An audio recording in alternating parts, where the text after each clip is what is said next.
Assalamualaikum warahmatullahi wabarakatuh. Saya Cindy Sakti Octavia Anggraini dari kelas 442E01 dengan NIM 442111000. Baik, di sini saya akan memaparkan mengenai profil perusahaan startup yaitu Gojek. Kepada yang terhormat Bapak Robika Muntaha Meliala selaku dosen pengampu mata kuliah Public Speaking serta teman-teman yang saya sayangi. Puji serta syukur saya ucapkan atas kehadirat Allah Subhanahu wa Ta'ala yang telah memberikan kesempatan kepada kita di siang hari yang cerah ini, sehingga kita bisa berkumpul dan menyaksikan presentasi mengenai profil perusahaan startup. Profil perusahaan startup Gojek ini bergerak di bidang teknologi dan jasa. Saya selaku Public Relation dari PT Gojek Indonesia ingin memaparkan beberapa hal terkait tentang perusahaan kami.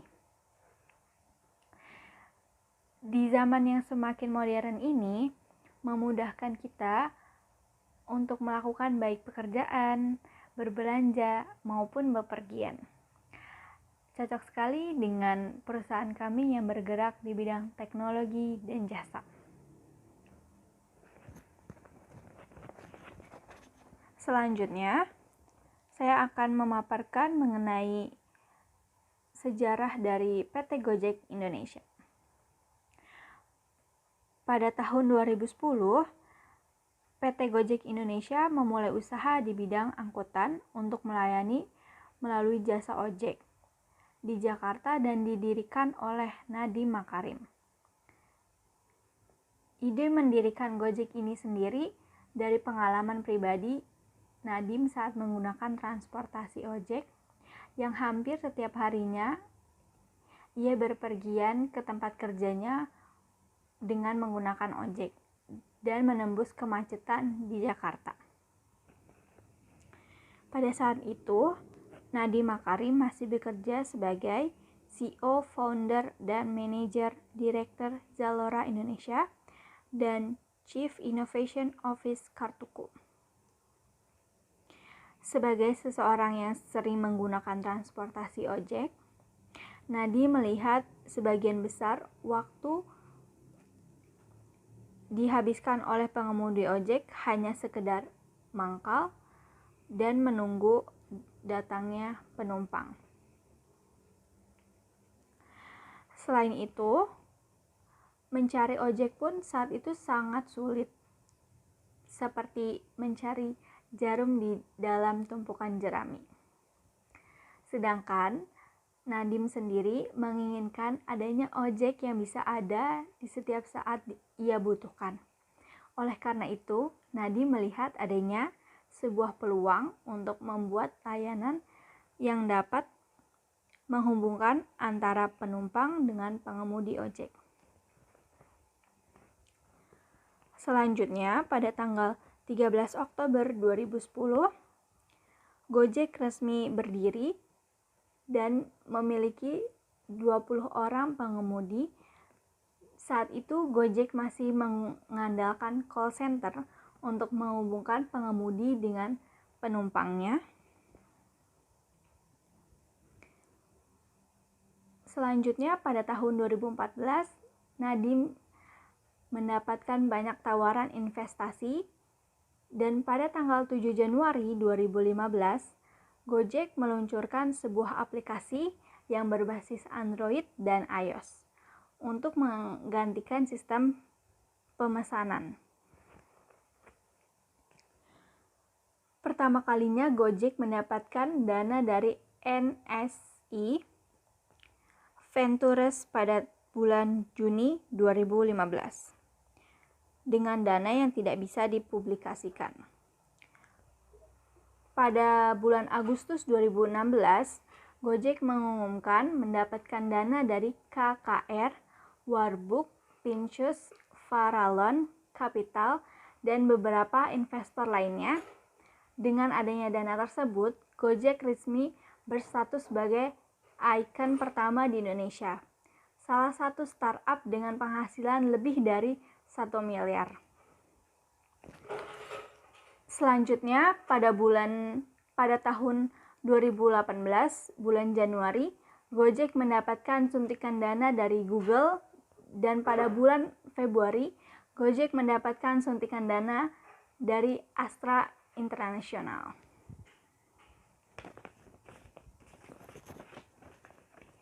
Selanjutnya, ada logo Gojek.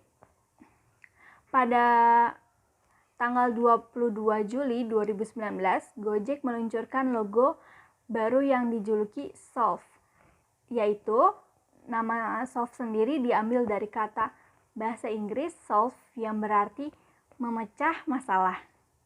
Desainnya disebut unik, mudah diingat, dan pengguna lebih fleksibel dibandingkan dengan logo sebelumnya. Fokus layanan Gojek tidak hanya kendaraan roda 2 saja. Kini Gojek sudah membuat berbagai macam fitur, diantaranya yaitu GoCar, GoSend, GoFood, dan lain sebagainya.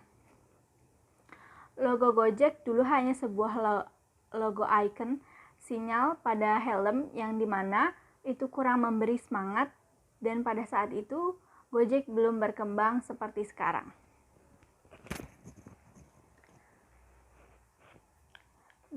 Dan logo Gojek digambarkan dengan titik lingkaran tak sempurna dengan titik pada bagian tengah seperti contoh di bawah ini. Merupakan contoh dari perbedaan antara logo yang lama dengan logo yang baru. Selanjutnya, saya akan memaparkan mengenai visi dan misi serta nilai dari Gojek. Yang pertama ada visi. Visinya itu membangun suatu yang benar-benar bermanfaat untuk Indonesia dan menggunakan teknologi untuk menciptakan dampak sosial yang positif. Selanjutnya ada misi. Yang pertama yaitu membuka lapangan pekerjaan. Yang kedua, memberikan layanan prima dan solusi yang bernilai tambah kepada pelanggan. Selanjutnya yang ketiga, membuat struktur transportasi yang baik dengan menggunakan kemajuan teknologi. Selanjutnya yang keempat, menjaga hubungan baik dengan berbagai pihak yang terkait dengan usaha Gojek online. Selanjutnya ada nilai. Dengan kecepatan kami melayani dan akan terus belajar dari pengalaman dengan selalu melakukan inovasi, menawarkan teknologi baru untuk mempermudah hidup Anda, dan selalu memberikan dampak sosial yang positif sebesar-besarnya untuk masyarakat Indonesia. Selanjutnya ada struktur organisasi. Bisa dilihat sebelah sini. CEO dari PT Gojek Indonesia itu Nadiem Makarim. Direktur utamanya itu Andres Solistio. Manajer bidang IT-nya yaitu Sharon Gunaskara. Selanjutnya manajer karyawan front office dan pemasaran yaitu Michelle Gelomoran. Selanjutnya ada manajer keuangan yaitu Kevin Alwi. Selanjutnya ada manajer pengemudi ojek yaitu Rohani Mongga. Produk layanan Gojek saat ini telah mengeluarkan dan memproduksi 5 layanan bagi masyarakat, diantaranya yaitu layanan pesan antar makanan yang berbelanja atau GoFood dan GoMart. Seperti ini. Layanan dompet digital GoPay dan layanan donasi digital GoGive atau GoPay. Selanjutnya layanan streaming dan hiburan GoGames, GoPlay, dan GoTix. Selanjutnya ada layanan pengiriman barang yaitu GoSend. Logonya seperti di samping ini. Selanjutnya ada sistem penjualan. Baik, sistem penjualan dari Gojek ini melalui smartphone dari ponsel melalui memberitahu kepada driver, dan driver menuju penumpang, dan penumpang menuju titik lokasi koordinat. Selanjutnya ada informasi kontak. Gojek memiliki 2 alamat.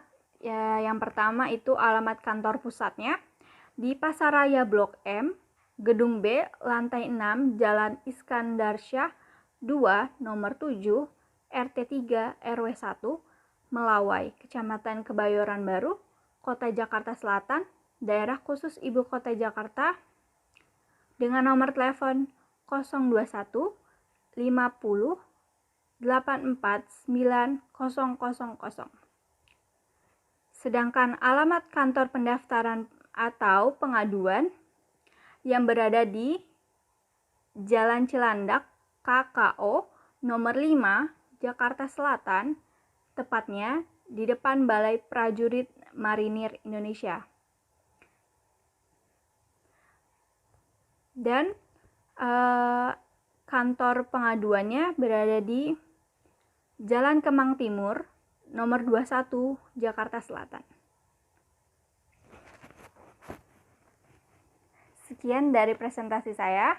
Kurang lebihnya mohon maaf. Assalamualaikum warahmatullahi wabarakatuh.